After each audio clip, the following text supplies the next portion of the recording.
21 जूनला पेडगावचं हिंदकेसरी मैदान पार पडते आणि 22 जूनला आदतचं मैदान पार पडते हिंदकेसरीचं. मित्रांनो, त्याच आदतच्या मैदानाची आज रंगीत तालीम होणार आहे. म्हणजेच काय तर गुरसाळेकरांचं आदतचं मैदान आज पार पडतंय. कालच ओपनचं मैदान पार पडलं मित्रांनो, आणि या मैदान आपल्याला महाराष्ट्राला लाडका दक्षिण हिंदकेसरी बकासूर पाहताना दिसलं नाही. कारण बकासूरचा ओपनचा पेडगावला पायरा फिक्स झाला आहे, पण आदतची आज रंगीत तालीम होणार आहे. तर पायरा कोण सांगण्यात येते की बकासूरसोबत आज बैजा पाहायला मिळेल. आणि अजून एक दुसरी सुद्धा चर्चा चालू आहे की राजा पाहताना पाहायला मिळेल. मित्रांनो, आज बकासूरचा पायरा राजा किंवा बैजा या दोघांपैकी जे काय एक असणार आहे. तर कोणीही असो, फक्त बकासूर गोलला तर हवा हीच इच्छा. मित्रांनो, या मैदानासाठी बकासूरला मनापासून खूप खूप शुभेच्छा.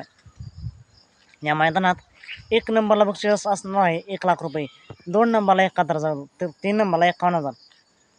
तर येणाऱ्या सर्वच नंदींना मनापासून खूप खूप शुभेच्छा. चालून भेटूया पुन्हा एकदा एका नवीन अपडेट्ससह भन्नाट अशा नवीन व्हिडिओमध्ये.